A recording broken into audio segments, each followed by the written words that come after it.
반갑습니다. 23일 금요일 새벽기도회 하나님 앞에 올려드립니다. 함께 찬양 일어나 걸어라 부르십니다.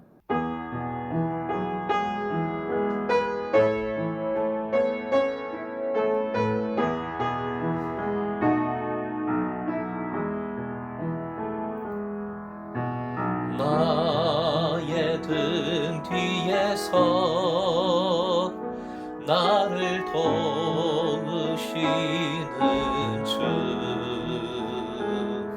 나의 인생길에서 지치고 권하여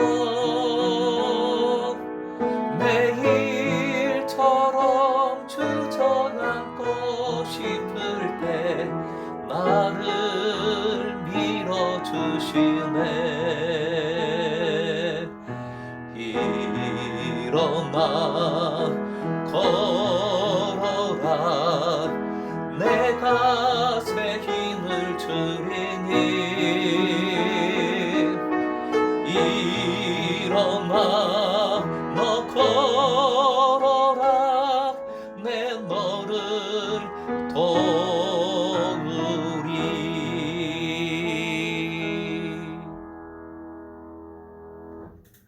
오늘 말씀은 예레미야 50장 33절에서 46절까지 생명의 삶으로는 130쪽입니다. 함께 읽겠습니다. 시작. 만군의 여호와께서 이와 같이 말씀하시니라. 이스라엘 자손과 유다 자손이 함께 학대를 받는도다.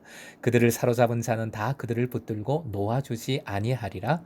그들의 구원자는 강하니 그의 이름은 만군의 여호와라. 반드시 그들 때문에 싸우시리니 그 땅에 평안함을 주고 바벨론 주민은 불안하게 하리라. 여호와의 말씀이니라. 칼이 갈대아인의 위에와 바벨론 주민의 위에와 그 고관들과 지혜로운 자의 위에 떨어지리라. 칼이 자랑하는 자의 위에 떨어지리니 그들이 어리석게 될 것이며, 칼이 용사의 위에 떨어지리니 그들이 놀랄 것이며, 칼이 그들의 말들과 병거들과 그들 중에 있는 여러 민족의 위에 떨어지리니 그들이 여인들같이 될 것이며, 칼이 보물 위에 떨어지리니 그것이 약탈되리라. 가뭄이 물 위에 내리어 그것을 말리리니 이는 그 땅이 조각한 신상의 땅이요 그들은 무서운 것을 보고 실성하였음이니라. 그러므로 사막의 들짐승이 승냥이와 함께 거기에 살겠고 타조도 그 가운데에 살 것이요 영원히 주민이 없으며 대대에 살 자가 없으리라. 여호와의 말씀이니라. 하나님께서 소돔과 고모라와 그 이웃 성읍들을 뒤엎었듯이 거기에 사는 사람이 없게 하며 그 가운데에 머물러 사는 사람이 아무도 없게 하시리라. 보라, 한 민족이 북쪽에서 오고 큰 나라와 여러 왕이 충동을 받아 땅끝에서 일어나리니 그들은 활과 투창을 가진 자라. 잔인하여 불쌍히 여기지 아니하며 그들의 목소리는 바다가 설레임 같도다. 딸 바벨로나, 그들이 말을 타고 무사같이 각기 내 앞에서 대열을 갖추었도다.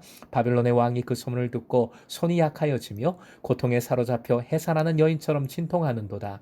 보라, 사자가 요단의 깊은 숲에서 나타났듯이 그가 와서 견고한 처소를 칠 것이라. 내가 즉시 그들을 거기에서 쫓아내고 택한 자를 내가 그 자리에 세우리니 나와 같은 자 누구며 출두하라고 나에게 명령할 자가 누구며 내 앞에 설 목자가 누구냐. 그런즉 바벨론에 대한 여호와의 계획과 갈대아 사람의 땅에 대하여 품은 여호와의 생각을 들으라. 양떼 어린 것들을 그들이 반드시 끌어가고 그들의 초장을 황폐하게 하리니 바벨론이 약탈당하는 소리에 땅이 진동하며 그 부르짖음이 나라들 가운데에 들리리라 하시도다. 아멘. 34절 말씀입니다. 34절. 그들의 구원자는 강하니 그의 이름은 만군의 여호와라. 반드시 그들 때문에 싸우시리니 그 땅에 평안함을 주고 바벨론 주민은 불안하게 하리라. 오늘의 기도 제목, 우리를 위하여 대신 싸우시는 주님만 의지하게 하소서. 우리를 위하여 대신 싸우시는 주님만 의지하게 하소서. 바벨론에 대한 심판의 말씀이 계속 이어집니다. 41절, 여러 왕의 연합을 통하여 바벨론을 칠 것이라 말씀하시고 교만과 더불어 멸망의 다른 원인이 오늘 본문에 선포됩니다. 38절입니다.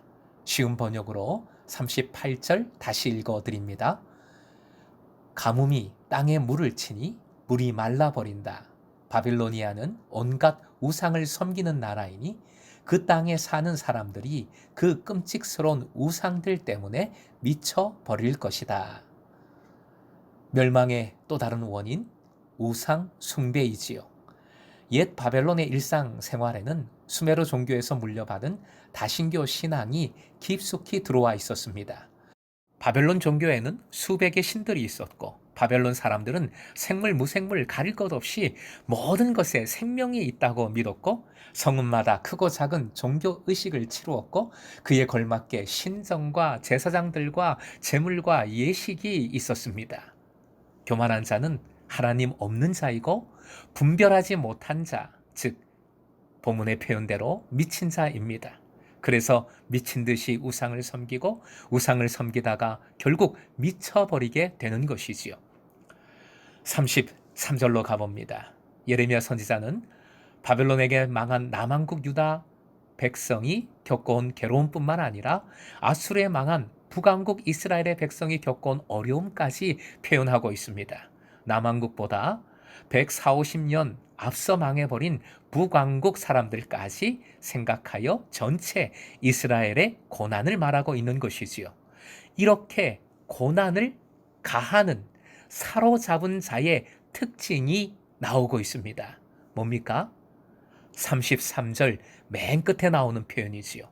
따라해 주십시오. 놓아주지 아니하리라. 붙잡고 결코 놓지 않는 것입니다. 교만한 자, 욕심으로 가득한 자의 특징이지요. 들어가면 나오지 않습니다. 그런데 34절 따라해 주십시오. 그들의 구원자는 강하니. 사로잡은 자보다 하나님께서 구원자 되시고 구원자 되신 하나님께서 강하시다는 선포입니다. 그의 이름은 만군의 여호와, 이길 자가 없는 하나님, 전능하신 하나님이십니다. 한 번 더 따라해 주십시오. 반드시 그들 때문에 싸우시리니. 이 표현은 히브리 원문으로 보면 누군가가 다른 사람과 다투는 문제를 떠맡아 대신 다투어 주다, 대신 싸워 주다라는 뜻입니다. 이 표현이 하나님께 쓰일 경우에는 사람 사이에 법정 안팎의 문제로 다툼거리가 생겼을 때 하나님께서 힘없는 쪽을 도와서 그 힘없는 사람의 일을 맡아 그의 억울함을 겪지 않고 제 권리를 찾게 하심을 뜻하는 말씀입니다. 우리가 약하지요. 세상은 강합니다. 내 주위, 내 환경, 강한 것들이 너무 많습니다. 나를 두렵게 하는 것들이 너무 많습니다. 원수는 강합니다. 그러나 하나님께서 우리를 대신하여 싸워주시고 하나님은 가장 강력하심을 믿으시기 바랍니다. 우리가 하나님 앞에서 겸손해야 하는 절대적 이유입니다. 오늘도 하나님께서 대신 싸워주심을 기억하십시오. 내가 싸우지 마십시오. 내 힘으로 싸우려고 하지 마십시오. 그러다가는 나도 모르게 우상 숭배에 빠지고 무조건 쥐고 놓지 않는 욕망에 빠지게 됩니다. 주님의 대신 싸워주심을 의심하지 말고 주님을 의뢰함으로, 신뢰함으로, 믿음으로 주님만 의지하여 오늘도 허락하여 주시는 평안을 누리는 여러분 되시길 주님의 이름으로 축원드립니다.